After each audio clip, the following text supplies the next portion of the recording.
Thank you, thank you, thank you.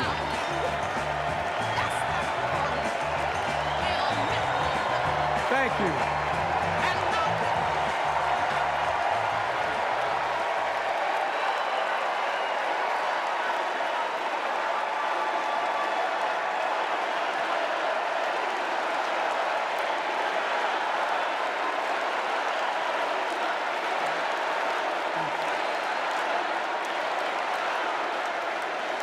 Thank you, thank you, thank you.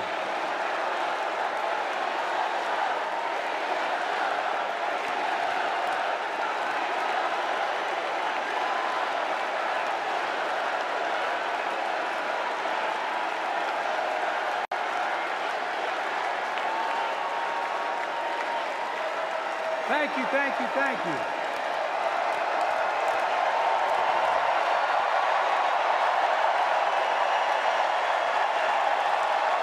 Thank you.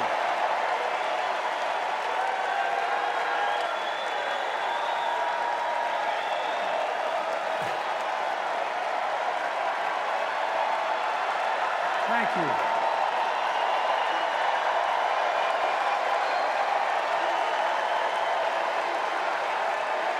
Thank you. I love you. Thank you.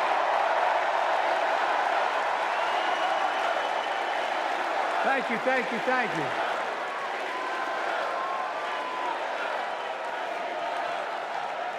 That was my daughter.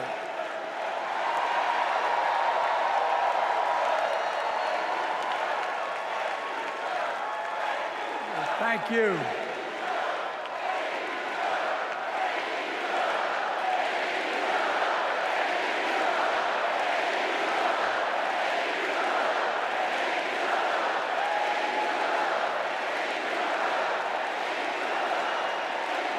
Thank you, thank you, thank you.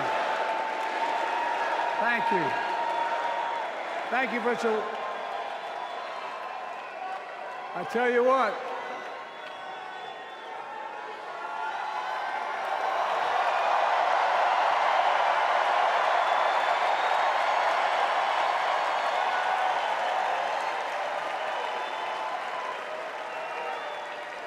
To my dearest daughter, Ashley, God love you, you're incredible. Thank you for that introduction and for being my courageous heart, along with Hunter and our entire family, and especially our rock, Jill.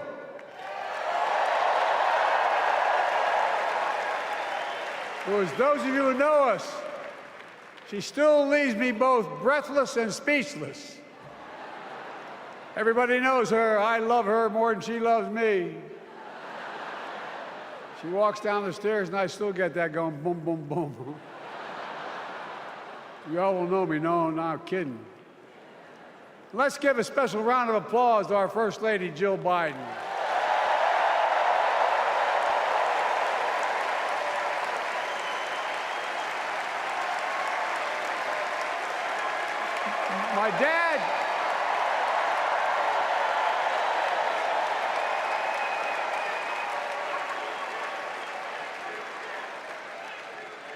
My dad used to have an expression, for real. He'd say, Joey, family is the beginning, the middle, and the end. And I love you all. Folks. And America, I love you.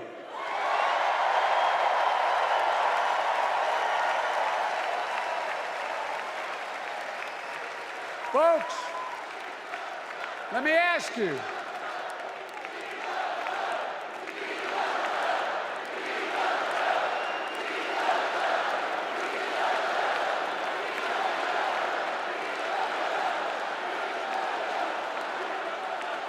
Let me ask you,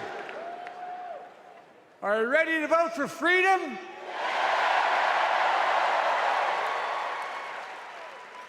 Are you ready to vote for democracy and for America?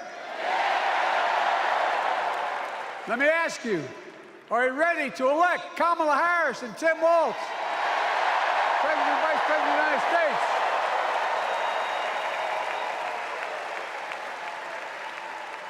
My fellow Democrats, my fellow Americans, nearly 4 years ago, in winter, on the steps of the Capitol, on a cold January day, I raised my right hand and I swore an oath to you and to God to preserve, protect, and defend the Constitution and to faithfully execute the office of the President of the United States. In front of me was the city surrounded by the National Guard. Behind me, a Capitol just 2 weeks before had been overrun by a violent mob. But I knew then, from the bottom of my heart, that I knew now, there is no place in America for political violence. None. You cannot say you love your country only when you win.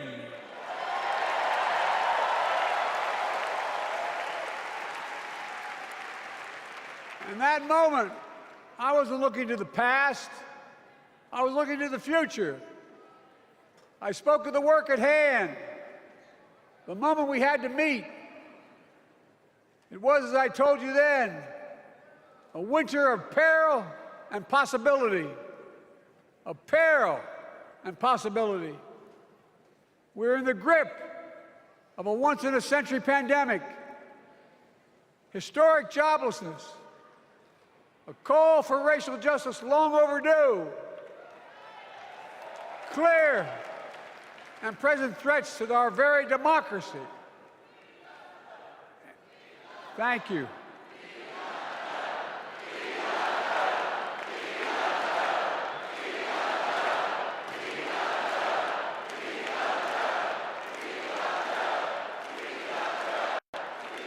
And yet I believed then, and I believe now, that progress was and is possible. Justice is achievable. And our best days are not behind us, they're before us.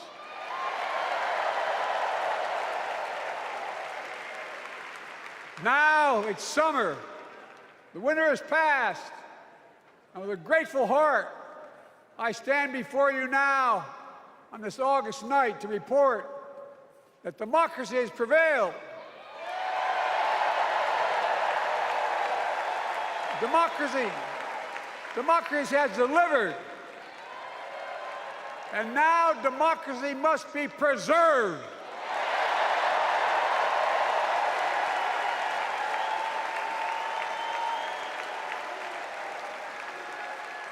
You've heard me say it before.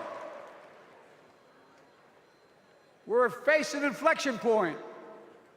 One of those rare moments in history when the decisions we make now will determine the fate of our nation and the world for decades to come. That's not hyperbole, I mean it literally. We're in a battle for the very soul of America. I ran for president in 2020 because of what I saw in Charlottesville in August of 2017. Extremists coming out of the woods, carrying torches, their veins bulging from their necks, carrying Nazi swastikas, and chanting the same exact anti-Semitic bile that was heard in Germany in the early 30s. Neo-Nazis, white supremacists, and the Ku Klux Klan, so emboldened by a president then in the White House that they saw as an ally. They didn't even bother to wear their hoods. Hate was on the march in America. Old ghosts and new garments, stirring up the oldest divisions, stoking the oldest fears, giving oxygen to the oldest forces that they long sought to tear apart America. In the process, a young woman was killed. When I contacted her mother, I asked about what happened. She told me. When the president was asked what he thought had happened, Donald Trump said, and I quote, There are very fine people on both sides. My God. That's what he said. That is what he said and what he meant. That's when I realized, had to listen to the admonition of my dead son, I could not stay on the sidelines. So I ran.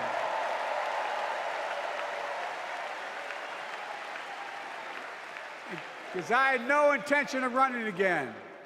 I just lost part of my soul. But I ran with a deep conviction.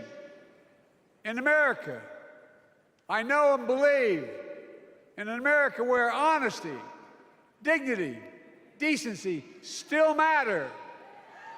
An America where everyone has a fair shot and hate has no safe harbor.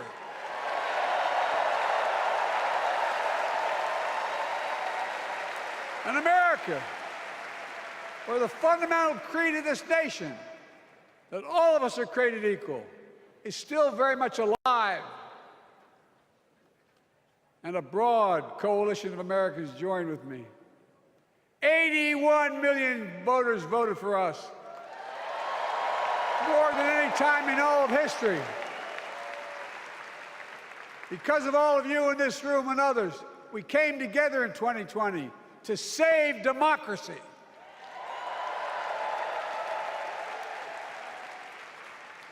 As your president, I've been determined to keep America moving forward, not going back, to stand against hate and violence in all its forms, to be a nation where we not only live with but thrive on diversity, demonizing no one, leaving no one behind, and becoming the nation that we profess to be.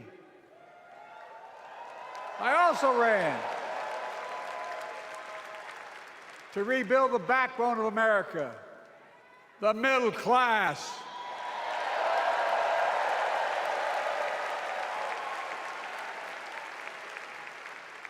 I made a commitment to you that I be a president for all Americans, whether you voted for me or not. We have done that. Studies show the major bills we have passed actually delivered more to red states than blue, because the job of the president is to deliver to all of America.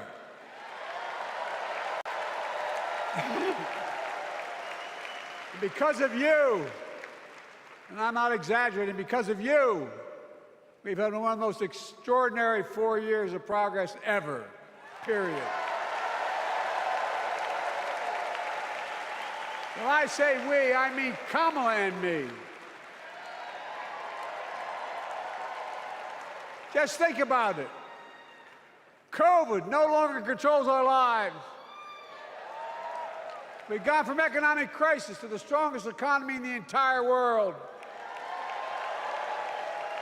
Record 16 million new jobs, record small business growth, record high stock market, record high 401ks, wages up, and inflation down, way down, and continuing to go down.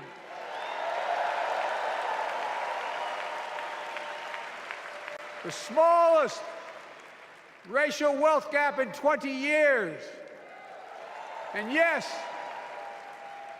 we both know we have more to do, but we're moving in the right direction. More Americans have peace of mind that comes from having health insurance. More Americans have health insurance today than ever before in American history.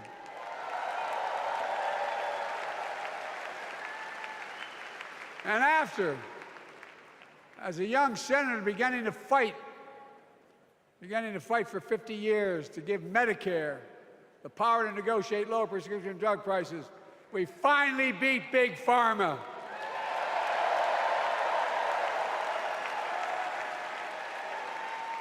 And guess who cast the tie-breaking vote? Vice President, soon-to-be President Kamala Harris.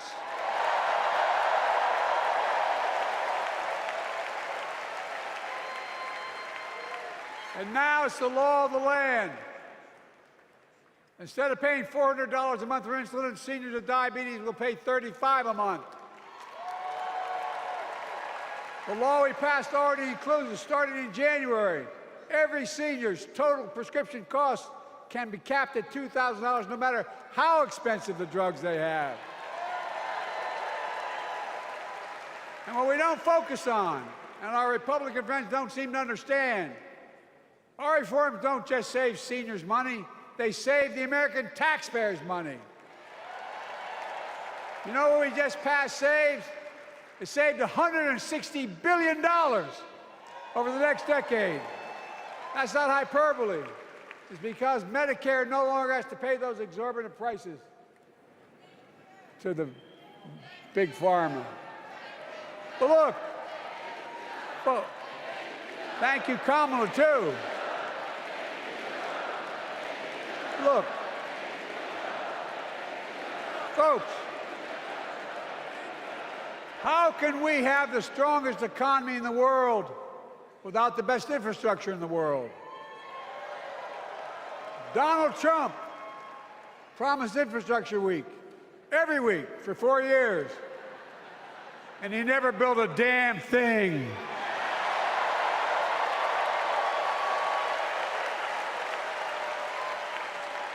But now, because of what Kamala and I have done, remember we were told we couldn't get it done. Remember when we came into office, we couldn't get anything passed? But right now, we're giving America an infrastructure decade, not week. We're modernizing our roads, our bridges, our ports, our airports, our trains, our buses. We're removing every lead pipe from schools and homes so every child can drink clean water. We're providing affordable high-speed internet for every American, no matter where they live, not unlike what Roosevelt did with electricity. And so much more. We are uniting the country.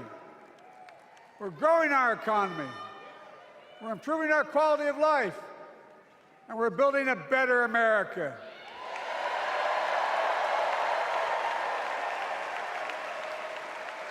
Because that's who we are. How can we be the strongest nation in the world without leading the world in science and technology? After years of importing 90% of our semiconductor chips from abroad, which America invented those chips, our Chips and Science Act meant that private companies from around the world are now investing literally tens of billions of dollars to build new chip factories right here in America.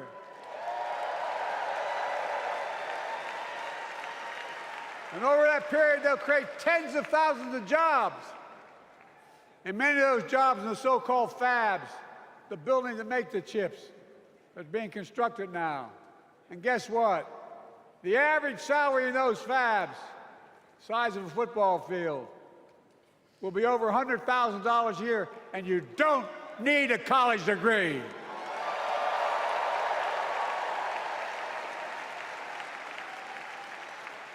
Because of you and so many electeds out there, American manufacturing is back. Where the hell to say we wouldn't lead the world in manufacturing? 800,000 new manufacturing jobs.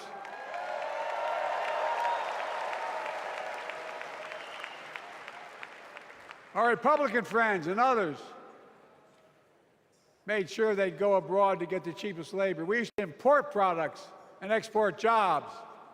Now we export American products and create American jobs right here in America, where jobs belong. With every new job, with every new factory, pride and hope is being brought back to communities throughout the country that were left behind. You know you're from them, many of you. You know what it's like when that factory closed, where your mother, your father, your grandmother, grandfather worked. And now you're back, providing once again, proving that Wall Street didn't build America, the middle class built America, and unions built the middle class.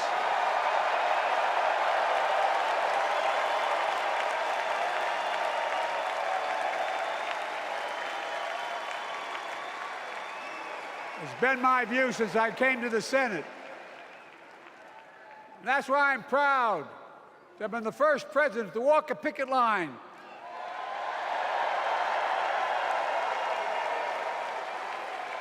and be labeled the most pro-union president in history, and I accept it. It's a fact.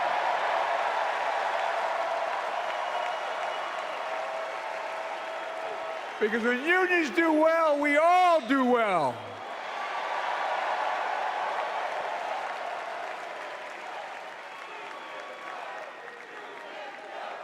You got it, man. You got it.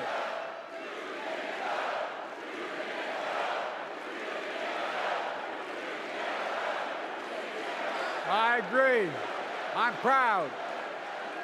Look, remember he told we couldn't get anything done because we couldn't get anything done in the Congress? Well, with your support, we passed the most significant climate law in the history of mankind.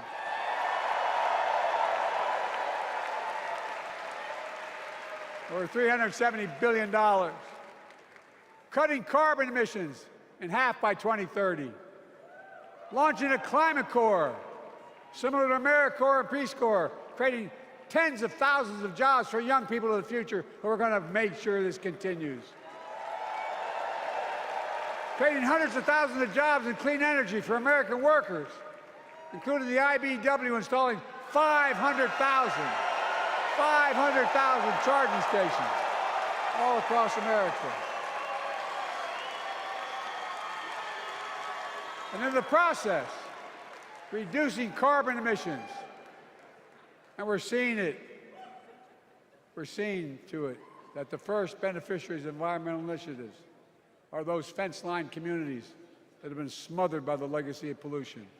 Louisiana and Delaware, Route 9, all the factories, all those chemical factories are right next to the poorest neighborhoods. They're the ones we're going to bring back.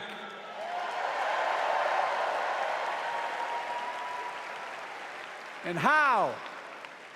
How can we be the greatest nation in the world without the best education system in the world? Donald Trump and the Republican friends, they not only can't think, they can't read very well. Seriously, think about it. Look at their Project 2025. They want to do away with the Department of Education. Well, during the pandemic, Kamala and I helped states and cities get back their schools back open. And we gave public school teachers a raise.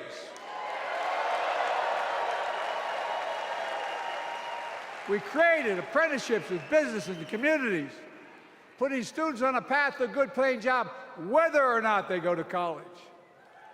And by the way, we're making college a hell of a lot more affordable. Increasing Pell Grants by $900.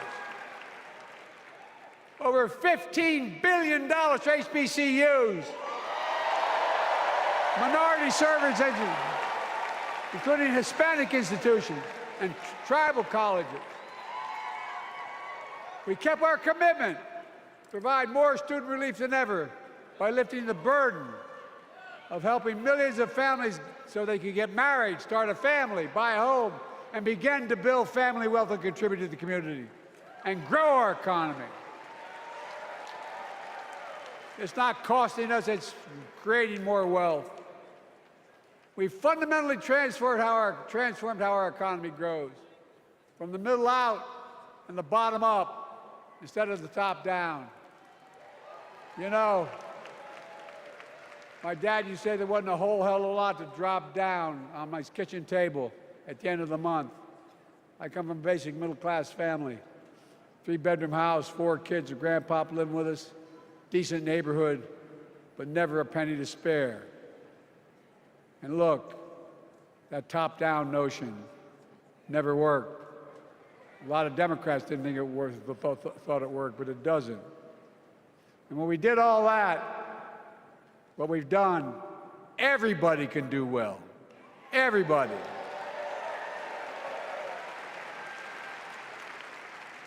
Donald Trump calls America a failing nation. No, I'm serious. But think about this. Think about this. He publicly says to the whole world, I'm going to say something outrageous, I know more foreign leaders by their first names and know them well than anybody alive, just because I'm so damn old. But I'm not joking. Think of the message he sends around the world when he talks about America being a failing nation. He says we're losing. He's the loser. He's dead wrong.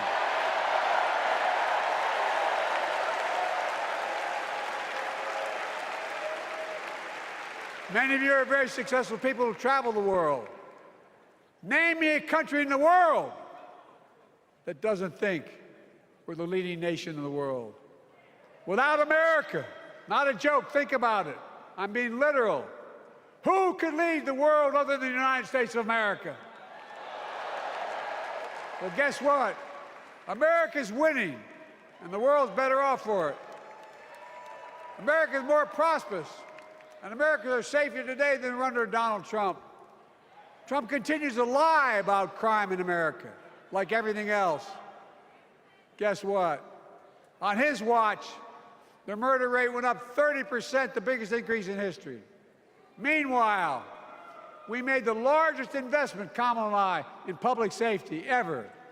Now, the murder rate is falling faster than any time in history. Violent crime has dropped to the lowest level of more than 50 years. And crime will keep coming down when we put a prosecutor in the Oval Office instead of a convicted felon.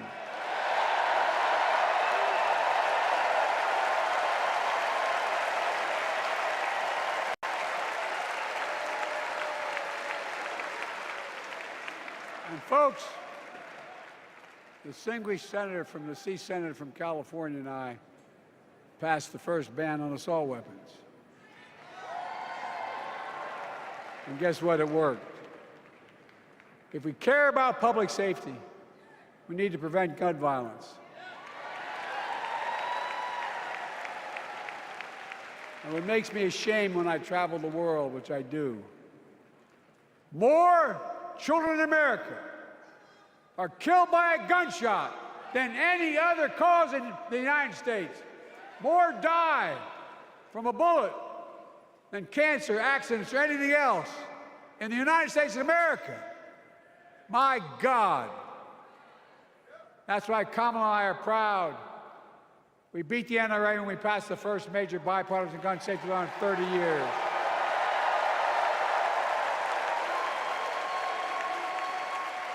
I'm serious. That comes from here. And now it's time to ban assault weapons again. And demand universal background checks.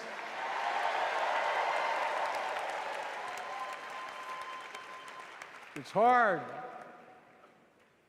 I never thought I'd stand before a crowd of Democrats and refer to a president as a liar so many times. No, I'm not trying to be funny. It's sad. Trump continues to lie about the border. Here's what he won't tell you. Trump killed the strongest bipartisan border deal in the history of the United States that we negotiated with the Senate Republicans. It took 4 weeks.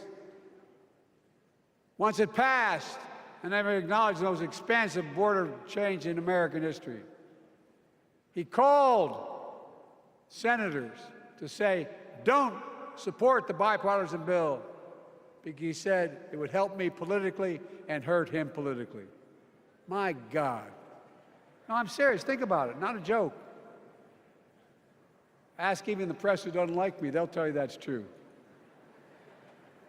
Typically, Trump, once again, putting himself first and America last. Then I had to take executive action. The result of the executive action I took, border encounters have dropped over 50%. In fact, there are fewer border crossings today than when Donald Trump left office. And unlike Trump, we will not demonize immigrants, saying they're the poison of blood of America. Poison the blood of our country. Kamala and I are committed to strengthening legal immigration including protecting dreamers and more.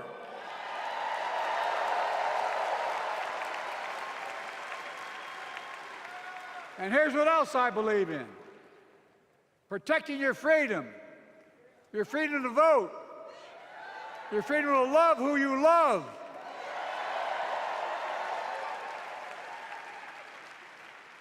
and your freedom to choose.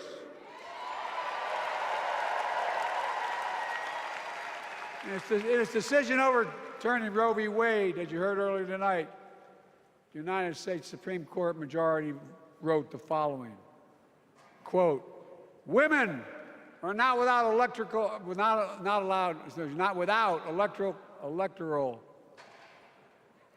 or political power." No kidding. MAGA Republicans found out the power of women in 2022. And Donald Trump is going to find out the power of women in 2024. Watch.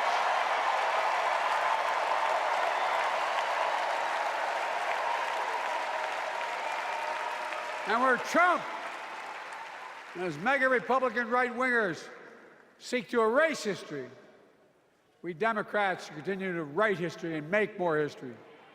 I'm proud to have kept my commitment to appoint the first black woman in the United States Supreme Court.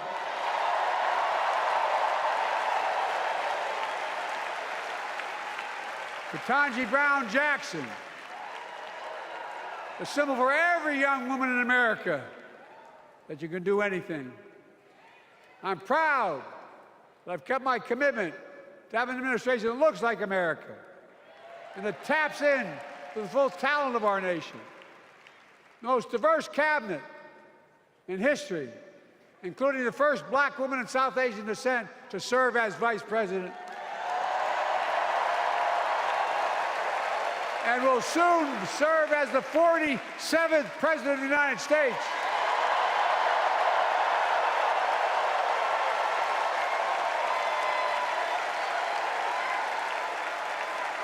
She is good. Look.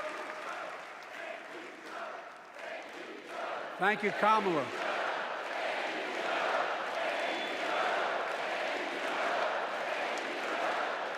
Folks, I've long said we have many obligations as a nation, but I got in trouble years ago for saying I'd make no apologies.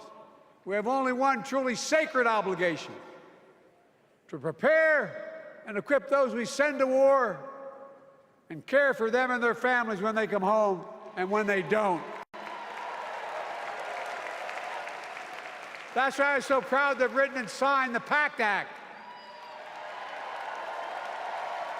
one of the most significant laws ever, helping veterans and their families exposed to toxic materials like burn pits in Agent Orange. I was around during the Vietnam War. It's hard. Nobody was able to prove that their illness was a consequence of Agent Orange. And no one was able to prove initially that because they lived in burn pits like my son lived next to in Iraq for a year, that it was the cause of their illness. But because of the PACT Act, a surviving spouse with 2 children is now eligible for a stipend of about $3,000 a month. And those children who lost a parent are eligible for tuition benefits to go to college and to get job training. It's already helping over 1 million veterans and their families just so far.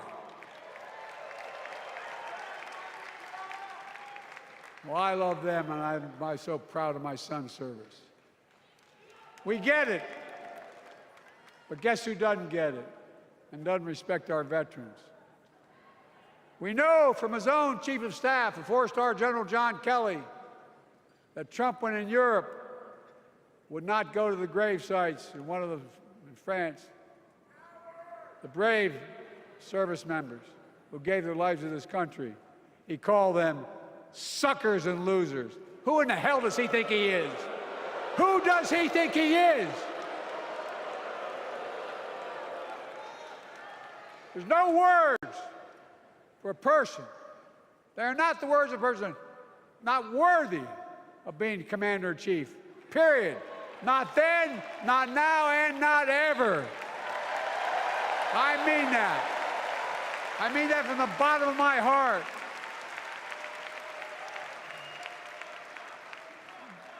Just as no commander-in-chief should ever bow down to a dictator, the way Trump bows down to Putin. I never have, and I promise you, Kamala Harris will never do it. Will never bow down. When Trump left office, Europe and NATO was in tatters. Not a joke. America First doctrine changed our whole image in the world. Well, they gave the hours, about 190 hours sum total, me and my counterparts or heads of state in Europe, to strengthen NATO. We did. We united Europe like it hadn't been united for years, adding Finland and Sweden to NATO. 10 days before he died, Henry Kissinger called and said, not since Napoleon has Europe not looked over their shoulder at Russia with dread, until now. Until now. Well, guess what? Putin thought he'd take Kyiv in 3 days. 3 years later, Ukraine is still free.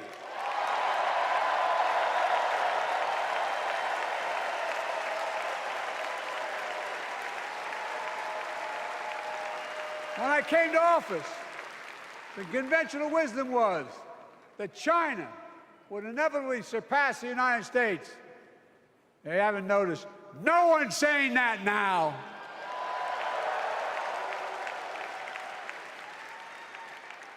And we'll keep working to bring hostages home and end the war in Gaza and bring peace and security in the Middle East.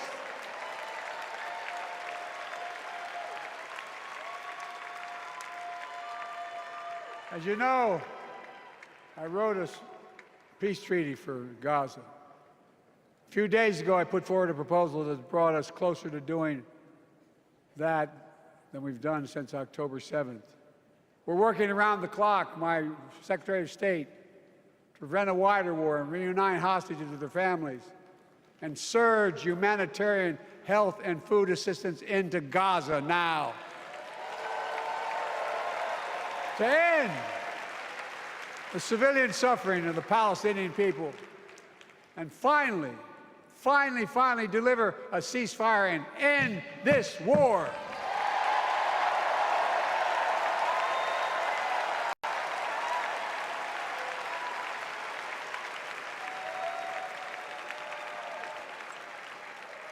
Those protesters out in the street, they have a point. A lot of innocent people are being killed on both sides. Just as we worked around the clock to bring home wrongfully detained Americans and others from Russia in one of the most complicated swaps in history, but they're home. Kamala and I are going to keep working to bring all Americans wrongfully detained around the world home. I mean it. Folks, I've got 5 months left in my presidency. I've got a lot to do. I intend to get it done.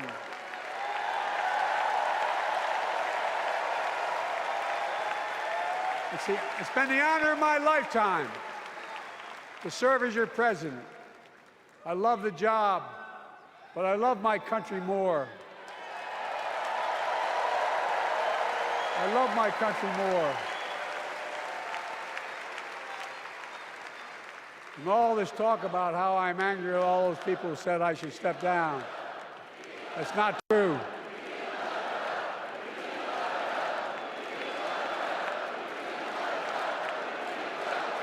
Thank you.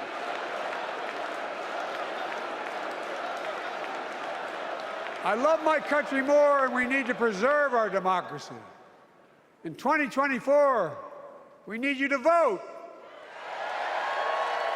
We need you to keep the Senate. We need you to win back the House of Representatives. And above all, we need you to beat Donald Trump.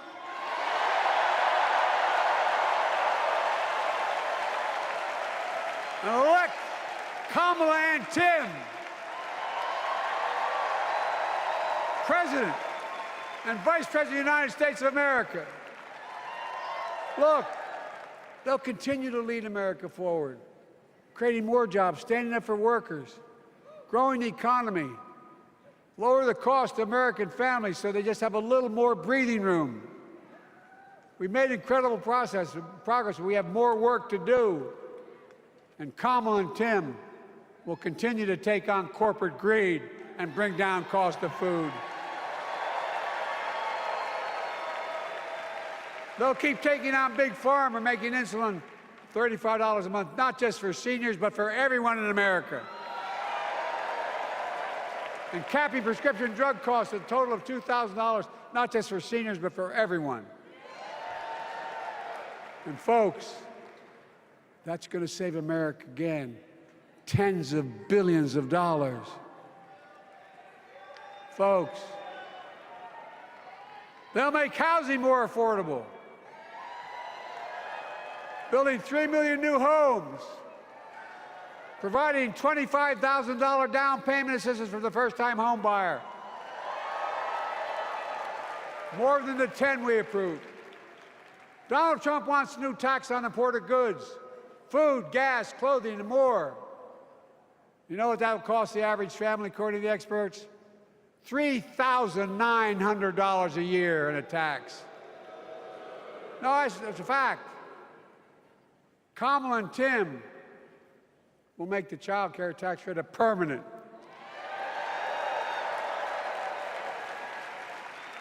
Lifting millions of children out of poverty and helping millions of families get ahead.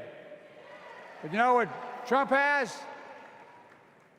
He created the largest debt any president had in 4 years with his $2 trillion tax cut for the wealthy. Well, Trump has a new plan. He wants to provide a $5 billion tax cut for corporations and the very wealthy. Read it. Put us further in debt. And folks, you know we have 1,000 billionaires in America. You know what their average tax rate they pay? 8.2%. If we just increased our taxes we proposed to 25%, which isn't the highest tax rate even, it would raise $500 billion new dollars over 10 years. They'd still be very wealthy. Look, Kamala and Tim are going to make them pay their fair share. They'll protect Social Security and Medicare. Trump wants to cut Social Security and Medicare. Kamala and Tim will protect your freedom. They'll protect your your right to vote. They'll protect your civil rights.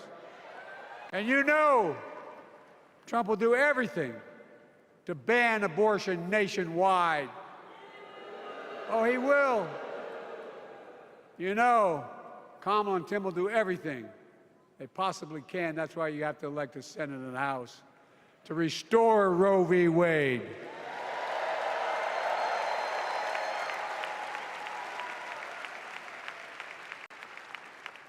The ancient Greeks taught us that character is destiny.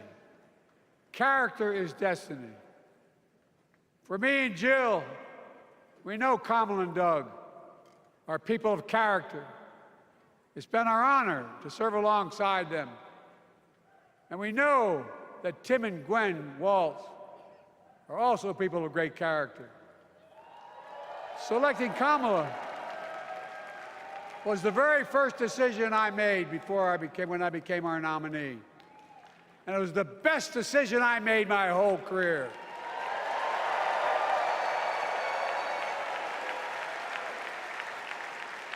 We've not only gotten to know each other, we've become close friends.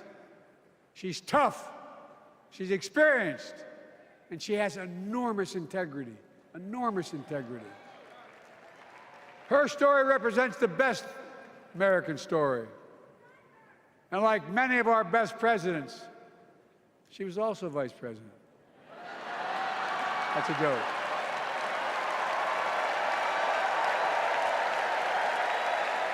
But she'll be a president our children can look up to. She'll be a president respected by world leaders because she already is. She'll be a president we can all be proud of. And she will be a historic president who puts her stamp on America's future.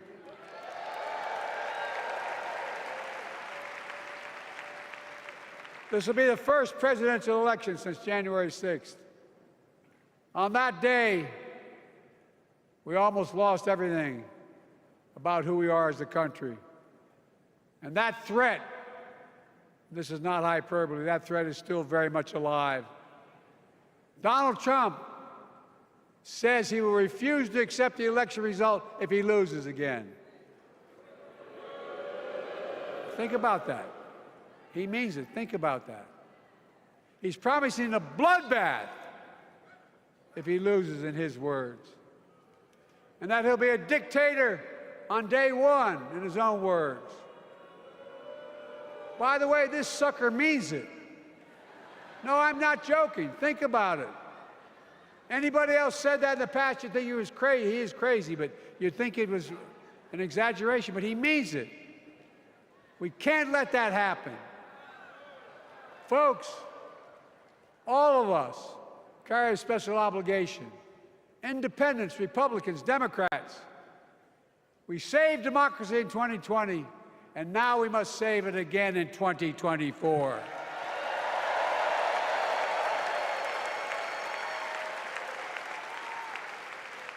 The vote of each of us cast this year will determine whether democracy and freedom will prevail. It's that simple. It's that serious. And the power is literally in your hands. History is in your hands. Not hyperbole. It's in your hands. America's future is in your hands. Let me close with this. Nowhere else in the world could a kid with a stutter and modest beginnings in Scranton, Pennsylvania, and Claymont, Delaware, grow up to sit behind the resolute desk in the Oval Office.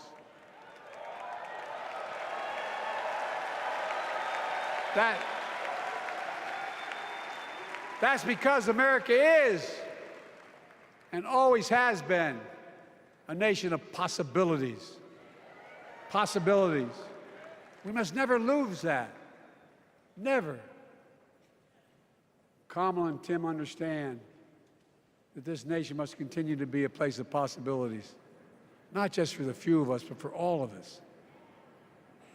So join me in promising your whole heart to this effort, and where my heart will be. I promise I'll be the best volunteer Harris and Waltz has Cam have ever seen.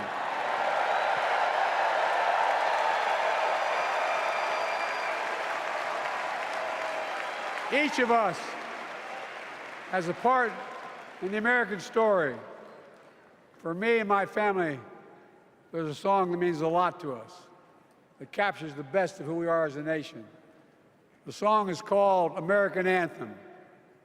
There's one verse that stands out, and I can't sing worth a damn, so I'm not going to try. I'll just quote it. The work and prayers of centuries have brought us to this day. What shall our legacy be? What will our children say? Let me know in my heart, when my days are through, America, America, I gave my best to you.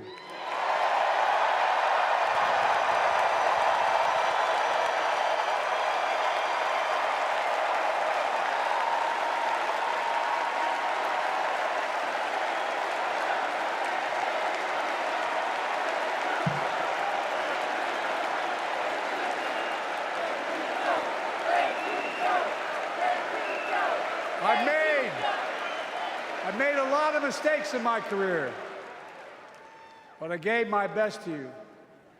For 50 years, like many of you, I've given my heart and soul to our nation. And I've been blessed a million times in return with the support of the American people. I've either been too young to be in the Senate because I wasn't 30 yet, and too old to stay as president. But I hope you know how grateful I am to all of you. I can honestly say, and I mean this from the bottom, give you my word as a Biden, I can honestly say I'm more optimistic about the future than I was when I was elected as a 29-year-old United States Senator. I mean it. Folks, we just have to remember who we are. We're the United States of America.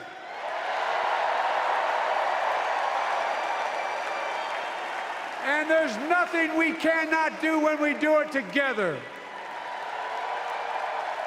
God bless you all, and may God protect our troops. Thank you.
Please stand if you are able for this evening's benediction, offered by Rabbi Michael Beals and Pastor Cindy Rudolph.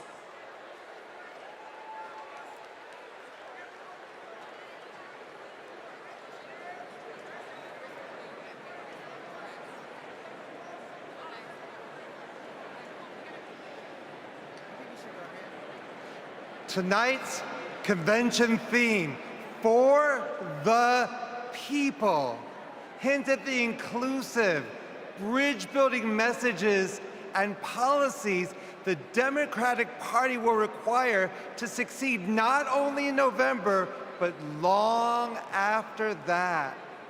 No prayer better unites Jews, Christians, Muslims, and others of faith, along with Democrats, Republicans, Independents, and undecideds, than the threefold priestly Cohenite benediction presented in the Bible. It is divided into three in order to shower the following blessings of gratitude, hoda'ah, upon my fellow Delawarean, President Joe Biden, for more than 50 years of selfless, effective public service. Joy, simcha, in public discourse and policy encouraged by Governor Tim Walz. And light, or, combined with freedom, cherut, inspired by Vice President Kamala Harris's vision for America. Please respond in unity with a heartfelt Amen after each of these three ancient Hebrew benedictions.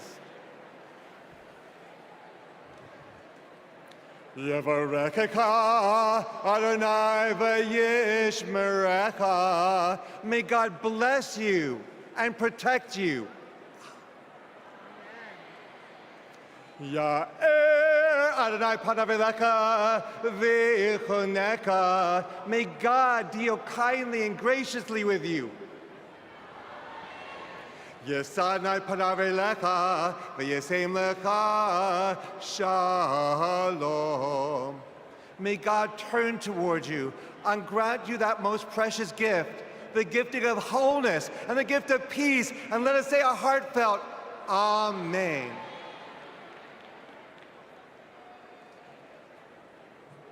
Most gracious, kind, and loving God, we thank you for this tremendous gathering of people invested in our nation's progress.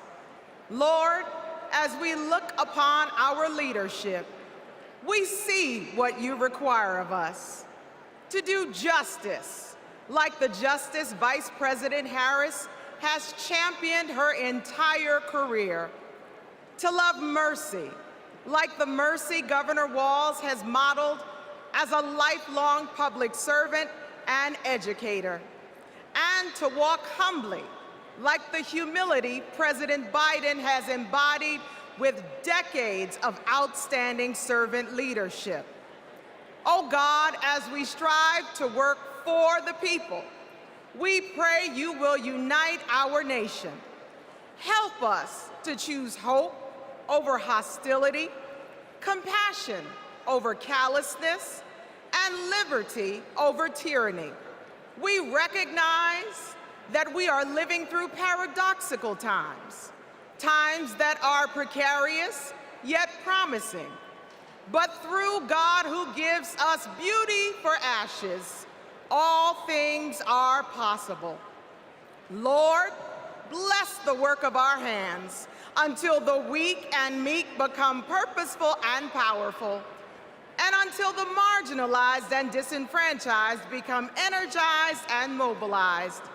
Inspire us to stand with our fellow Americans so this nation will be a light that shines for you. In the name of our loving and redeeming God we pray. Amen.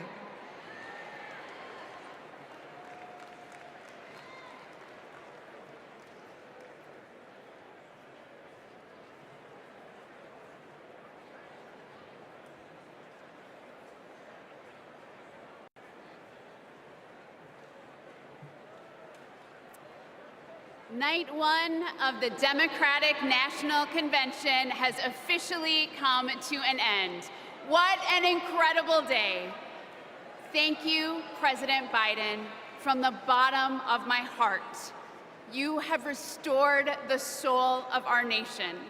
You have given us all hope. The chair will now entertain a motion to recess our convention until Tuesday, August 20th at 6 p.m. Is there a second? All in favor, please signify by saying aye. All opposed? The ayes have it. We'll see you tomorrow night, everybody.